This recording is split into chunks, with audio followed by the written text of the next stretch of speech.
नमस्कार दोस्तों, आपका फिर से स्वागत है आपके अपने चैनल मेडिको टॉक्स। जैसा कि आपको मालूम ही है और हर बार आप देखते ही हैं हमारे videos. In every video we call some super specialised doctor, जो एक डिफरेंट टॉपिक्स जो आप हमें लिख के भेजते हैं कि आपके क्वेश्चंस भी हमें मिलते हैं, जिसके ऊपर हम डॉक्टर को, स्पेशलाइज्ड डॉक्टर को कॉल करके उनके आंसर लेते हैं। सो उस सीरीज में आज हमारे साथ हैं doctor Davita. Doctor Davita, welcome. Thank you. And जो आज हम टॉपिक लेने जा रहे हैं, she is a physiotherapist, very senior physiotherapist, और काफ़ी टाइम से, ऑलमोस्ट लास्ट 10 ईयर से she is working on that. तो आज डॉक्टर साहब हमारे पास काफ़ी क्वेरीज आई थी, तो उससे पहले मैं आपसे ये पूछना चाहता हूँ कि आजकल फिजियोथेरेपी की डिमांड इतनी बढ़ क्यों रही है? सर, फिजियोथेरेपी जैसे कि एक वो ब्रांच है मेडिसिन की जिसमें अब ये टेक्निक्स यूज की जा रही हैं कि जितनी मेडिसिन हम अवॉइड कर सकते हैं इन ट्रीटिंग अ पेशेंट, तो हम वो करें। एंड उसका जो वाइड पार्ट है दैट इज रिहैबिलिटेशन। अभी जैसे लॉन्ग टर्म प्रॉब्लम्स के बाद पेशेंट बेड रिडन हो जाता है जब, तो उसके बाद उसको वापस उसकी लाइफ में नॉर्मल करने में फिजियोथेरेपी जो है बहुत काम आती है।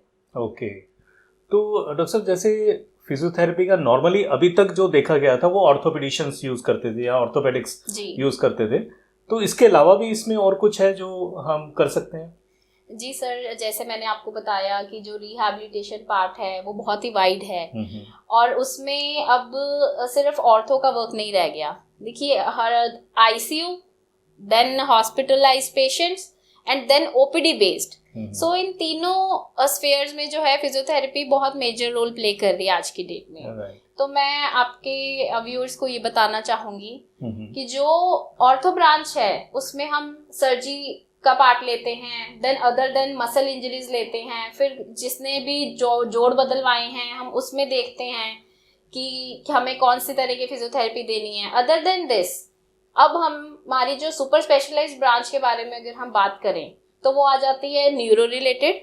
ठीक है, नसों की कोई भी दिक्कत है, जैसे स्ट्रोक हो गया किसी को, तो वो दरंग में फिजियोथेरेपी बहुत मेजर रोल प्ले करती है। एक बार जब पेशेंट स्टेबल हो गया तो उसके बाद उसको वापस फंक्शनल करवाने में, है ना, चलाने में, देन अपनी नॉर्मल लाइफ में वो क्या क्या एक्टिविटीज कर सकता है, हम उसे असेस करते हैं कि ब्रेन का कौन सा हिस्सा था जो अफेक्ट हुआ, उसकी वजह से कौन से फंक्शंस लॉस हुए, तो हम उसका ऑल्टरनेट देखते हैं एंड पेशेंट को इंडिपेंडेंट करने में हेल्प करते हैं। उसके अलावा आ जाता है कार्डियोपल्मोनरी एरिया। अब कार्डियोपल्मोनरी एरिया की अगर हम बात करें तो जैसे फेफड़ों की और दिल के रोग बहुत बढ़ गए हैं, तो उसमें फिजियोथेरेपी का बहुत मेजर रोल है। अब जितना आपने देखा सर, कोविड था, है ना, कोविड के बाद मेनली लंग में फाइब्रोसिस हो रहा था, है ना, तो अगर हम with in 6 months physiotherapy pulmonary rehabilitation शुरू करवा रहे हैं पेशेंट की, तो उसमें उसको बहुत फायदा हो रहा है। बहुत, जो पेशेंट ऑक्सीजन पे थे उनकी ऑक्सीजन उतर गई, जो पेशेंट ऑक्सीजन पे नहीं थे और उनको थोड़ा सा चलने पे सांस चढ़ता था, वो आज की डेट में अपनी सारी एक्टिविटीज नॉर्मल कर रहे हैं जिन्होंने भी फिजियोथेरेपी ली। एंड इसके अलावा एक जो मेजर ब्रांच है वो आ जाती है गायनी एंड ऑब्स्टेट्रिक्स। तो जैसे फीमेल्स में बहुत ज्यादा ट्रबल्स जो हैं हम देखते हैं, है ना, एक एज के बाद हार्मोनल प्रॉब्लम्स भी हैं, देन प्रेगनेंसी है, देन आफ्टर 40 उनमें जॉइंट पेन्स, देन वो सारी जो कैटेगरी है, एंड आफ्टर अगर किसी की यूट्रस रिमूव हुआ है तो उसके बाद exercise plays a major role. Doctor साहब, जैसे अभी आपने कोविड का नाम लिया, क्या अभी भी पोस्ट कोविड किस तरह के problems, what are the kind of problems you are facing, कि भाई जिसमें हम फिजियोथेरेपी का कोई रोल हो सके, तो क्या अभी तक इस तरह के पेशेंट्स आ रहे हैं आपके पास? जी सर, हम रोज देखते हैं कोई ना कोई ऐसा पेशेंट। अब तो सर हमने अपने प्रोटोकॉल में ये चीज ऐड कर ली है कि हमारे पास कोई भी पेशेंट आता है अगर, तो हम सबसे पहले उसकी हिस्ट्री लेते हैं। और हमने ये देखा है कि कोविड के बाद जब अगर हिस्ट्री पॉजिटिव है तो मांसपेशियों का दर्द, जोड़ों का दर्द, है ना, इजी फैटीग हो जाना, जल्दी थक जाना, सांस चढ़ना, है ना, पेशेंट खुद से बोलता है कि मेरी कैपेसिटी जो है बॉडी की काम करने की वो पहले से कम हो गई है, तो हम उसकी सारी असेसमेंट लेते हैं। ठीक है, एक परफॉर्मा के थ्रू इवैल्यूएशन करते हैं, फिर उसके बाद हम देखते हैं कि कौन सा सिस्टम मेजरली अफेक्ट हुआ उसका कोविड की वजह से। मेनली देखो, प्राइमरी तो लंग्स अफेक्ट हुए ही, बट जहाँ पे ऑक्सीजन एक्सचेंज ही अच्छे से नहीं होगा तो वहां बॉडी का हर टिश्यू अफेक्ट होगा। तो डॉक्टर साहब जैसे अगर किसी पेशेंट को कोई भी फिजियोथेरेपी से रिलेटेड इशू है तो कितने टाइम उसको रेगुलर आना पड़ता है आपके पास, या कुछ ऐसा भी है कि बस एक जैसे किसी को नी प्रॉब्लम है जी, तो हमें जहाँ तक पता है कि उसको बहुत लॉन्ग टर्म के लिए आना पड़ता है, कुछ ऐसा है? सर ऐसा नहीं होता। यूजुअली पेशेंट्स क्या करते हैं कि पहले दर्द जैसे ही कम होता है ना, खुद ही डिसाइड कर लेते हैं कि अब हमें आने की जरूरत नहीं है। Okay. So there are two things, one is कि एक तो हमने पेन मैनेज किया और दूसरा चीज कि हमने उस पूरे ग्रुप ऑफ मसल्स को स्ट्रेंथन किया। तो वो पेन मैनेजमेंट वाला पार्ट तो करवा लेते हैं 10-15 दिन में, उसका बहुत अच्छा रिजल्ट आ जाता है। बट देन स्ट्रेंथनिंग पार्ट ना तो वो हमारे पास आके करते हैं और ना घर पे करते हैं, चाहे हम जितना मर्जी एम्फसाइज करें that you have to exercise. देखिए जिन 2 कैटेगरी के पेशेंट्स हमने देखे हैं जो घर जाके उस प्रोटोकॉल को फॉलो करके एवरी मंथ या एवरी 15 डेज हमसे फॉलोअप लेते हैं, उन्हें रेगुलर फिजियोथेरेपी से कोई प्रॉब्लम नहीं आती। बट जो पेशेंट पेन मैनेज करेगा, घर चला जाएगा, देखिए फिर से एक्टिविटी करेगा सेम, है ना, तो वो डेफिनेटली पेन वापस आएगी। राइट। तो उनको ऐसा फील होने लग जाता है कि जितनी देर कराओ उतनी देर आराम है, उसके बाद फिजियोथेरेपी तो वर्क नहीं कर रही। But they don't consider that part कि हमें होमवर्क भी मिला है, हमें वो भी करना है फॉर बेटर रिजल्ट्स। राइट। तो सब इधर जैसे हम लोग जो नॉर्थ में रहते हैं, डायबिटिक बहुत है यहाँ पर, ठीक है, तो उस केस में फ्रोजन शोल्डर के काफ़ी हमारे पास क्वेरीज आई हैं, काफ़ी पेशेंट्स हैं ऐसे, तो जिसका इलाज जो अभी तक पता चला है कि ज़्यादातर फिजियोथेरेपी से ही ठीक हो सकता है, तो क्या ये सही है? बिल्कुल सर, ये सही बात है। ओके। देखिए ऐसा होता है कि फर्स्ट ट्रायल जो है ऐसे केसेस में हमेशा जो ऑर्थोपेडिक डॉक्टर्स हैं वो फिजियोथेरेपी को देते हैं, ठीक है, क्योंकि विदाउट, देखिए अब अगर कोई भी डायबिटिक है तो उसकी पेन सेंसिटिविटी भी जो है बढ़ जाती है, ठीक है जी। देन मसल्स उसके बहुत वीक होते हैं एंड इसमें क्या होता है, एडहेशंस फॉर्म हो जाते हैं शोल्डर के कैप्सूल लिगामेंट्स के अराउंड, ओके, ठीक है जी, उसको हम जॉइंट कैप्सूल बोलते हैं। तो उसके लिए एक प्रोफेशनल पर्सन जिसको सारी जॉइंट मैकेनिक्स पता है, वो कौन है? फिजियोथेरेपिस्ट। तो वो बिना जोड़ को खराब किए उस जोड़ को खोल सकता है। ओके, ठीक है सर। बट जैसे फ्रोजन शोल्डर, क्या ये क्योर हो सकता है? Fully 100% sir. और उसके लिए कितने पीरियड टाइम लगेगा आप जैसे किसी फिजियोथेरेपी सेंटर में आने के लिए पेशेंट जी को? वो जब सवाल का जवाब हम पेशेंट को उसी वक्त दे देते हैं, जितना खराब शोल्डर पेशेंट करके आएगा उसको उतना टाइम लगेगा ठीक होने के लिए। खराब से क्या मतलब है? जैसे किसी को पता चला कि उसको फ्रोजन शोल्डर डायग्नोस हुआ, जी सर, ठीक है, कोई भी पेशेंट होता है उसको कुछ टाइम लगता है ये असेस करने में कि हाँ अब मेरे को इस चीज की जरूरत है। शुरू में तो उसको ये लगता है बस हल्की सी पेन है, बट डायग्नोस होते होते 5-6 महीने निकल जाते हैं, राइट। तो उस केस को आप फ्रेश केस की तरह मानते हो, या उस पीरियड को हम कितने टाइम में ठीक कर सकते हैं, उतने 5-6 महीने पुराने केस को?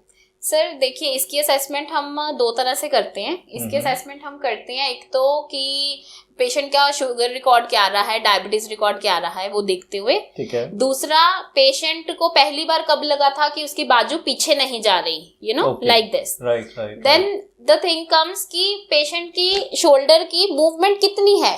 अब देखिए हमारे पास पेशेंट आते हैं जिनका शोल्डर आराम से ऊपर जाता है लेकिन एंड रेंज नहीं जाती, so that is initial stage, but sometimes patient is coming with only this much range, right? So that is stage 4, that is like the advanced stage of the disease, no? So accordingly only, जैसे sir medicine में भी तो ऐसे ही होता है, जितना पुराना रोग उतना ज्यादा आपको दवाई खानी पड़ती है। तो I don't know why people don't consider physiotherapy also like same, ठीक है, एटलीस्ट इसका कोई साइड इफेक्ट तो नहीं है आपके किडनी या लीवर पे, because we are not giving any medications. So doctor, अभी जैसे काफी क्वेरीज हमारे पास और भी चीजों की आई थी, तो उसमें से नी रिप्लेसमेंट सबसे ऊपर है और this is very in nowadays and almost all the major hospitals are flooded with the patients, ठीक है। तो आपको क्या लगता है कि हमें कब पता चले कि हमें नी रिप्लेसमेंट की जरूरत है, या क्या हम फिजियोथेरेपी से इसको अवॉइड कर सकते हैं? ओके। थर्डली, ये नॉर्मली एक कॉमन, एक जनरल लोग जो है इसको ग्रीस का नाम लेते हैं कि ग्रीस खत्म हो गई या क्या, तो हमें ये सब चीजों को पता कैसे चलेगा और क्या फिजियोथेरेपी में इसका कितना रोल है? राइट सर, देखिए सबसे पहले तो मैं ये बताना चाहूंगी कि ये जो ग्रीस खत्म होने वाला स्टेटमेंट है, बेसिकली इसका जो मेडिकल एक्सप्लेनेशन जो है वो ये है कि जिसको हम जॉइंट स्पेस बोलते हैं, हर जॉइंट में एक स्पेस होता है जो मेंटेन होना स्मूथ मूवमेंट के लिए बहुत जरूरी होता है। तो जब वो स्पेस रिड्यूस होता है उसको लेमैन लैंग्वेज में ग्रीस खत्म होना क्या है कह देते हैं, ठीक है। अब सर जो फिजियोथेरेपी का रोल है इसमें भी दो तरह से आता है। एक है कि सेम इसमें भी ग्रेड्स हैं, grade 1, 2, 3 and the last stage. So early reduction और अर्ली सिम्टम्स कि जब आपको फर्स्ट टाइम नी पेन है और आपको डिफिकल्टी इन मूवमेंट हो रही है, तब आप सबसे पहले आपको ये फीलिंग आएगी कि चौंकड़ी मारने में और सीढ़ी चढ़ने में हमें नी स्टिफ हो जाता है या जोर नहीं लगता, ठीक है। उसी वक्त फर्स्ट साइन ये है कि वो डिजेनरेटिव चेंजेस शुरू हो रहे हैं। और वो शुरू क्यों हो रहे हैं? क्योंकि आपके मसल्स वीक हो रहे हैं। देखिए घुटनों का दर्द जो है वो that is related to our Indian lifestyle, so उसको प्रिवेंट करना बहुत जरूरी है, ठीक है। तो नी केयर जो है आई थिंक अभी 35 to 40 की एज के बाद से शुरू हो जानी चाहिए। पहले बहुत ज्यादा साइकिलिंग करते थे लोग तो नी की लाइफ ज्यादा अच्छी थी, लेकिन अब टोटल जो है चेंज हो चुका है लाइफस्टाइल। लेकिन अगर हम बात करें अभी हाउ टू चूज रिप्लेसमेंट, तो उसमें ये होता है कि जब एक्सरे फिल्म पे ये देखा जाता है कि जोड़ों का कार्टिलेज बिल्कुल खत्म हो चुका है और जोड़ का सरफेस आपस में टकरा रहा है, that is the right point to decide कि the patient is now approved for total knee replacement surgery. Okay, right. तो इस केस में फिजियोथेरेपी के साथ कुछ और चीजें भी आप बताते हैं, कोई पर्टिकुलर डाइट जो हमें अवॉइड करनी है या कुछ लेनी है?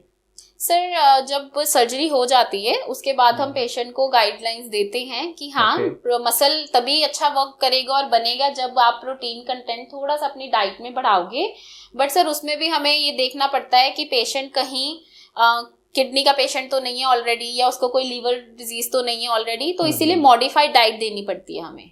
ओके, ठीक है।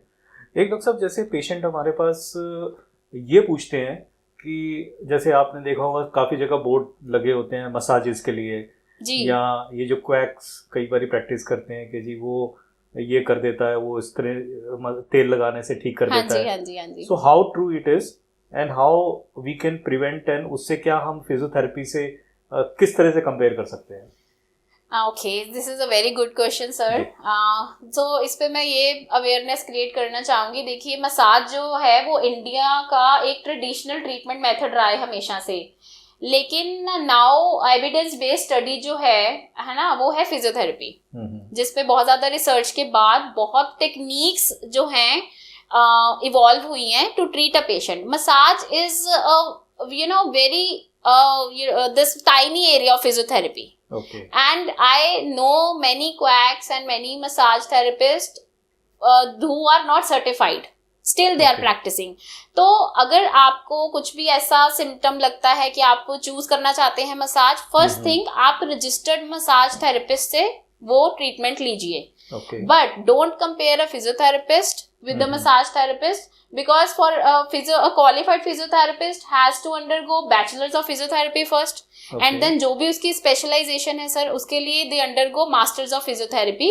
तो ये टोटल इंटीग्रेटेड कोर्स जो है ये 7 years का होता है। सो जो भी एक क्वालिफाइड फिजियोथेरेपी है मार्केट में सर्विसेज जो दे रहे हैं प्रोफेशनल फिजियोथेरेपिस्ट, उनके पास प्रॉपर डिग्री होती है। तो अगर आप फिजियोथेरेपी की स्लिप लेके ट्रीटमेंट लेके एक मसाज थेरेपिस्ट के पास चले जाओगे, हो सकता है वो पैसे बनाने के लिए आपको मना ना करे, बट हमेशा चेक करो कि क्या वो क्वालिफाइड है, उसके पास डिग्री है, तभी आप ट्रीटमेंट चूज करिए। क्योंकि सर खराब होने को तो 1 सेकेंड लगता है, बट देन इन इंडिया अभी हम सू नहीं करते, यहाँ पे सिस्टम नहीं है, but in foreign it is just 1 second thing कि अगर कुछ भी प्रॉब्लम पेशेंट केयर में होती है तो they have a system, they have a legal system for that. So दोस्तों आई थिंक बहुत से जो आपकी क्वेरीज थी आज उसके आंसर मिल गए आपको।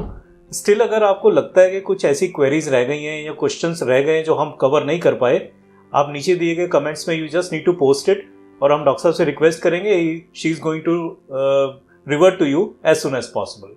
सो thank you doctor Kavita, thanks for giving the time and once again thanks very much viewers, आप लोगों का बहुत ही सपोर्ट हमें मिल रहा है एंड स्टिल आपको कुछ भी ऐसा नया टॉपिक्स या कुछ आपको लगे कि जिसके ऊपर आप फर्दर टॉक कराना चाहते हैं, just give this in comments. Thank you very much. Thank you doctor. Thank you sir.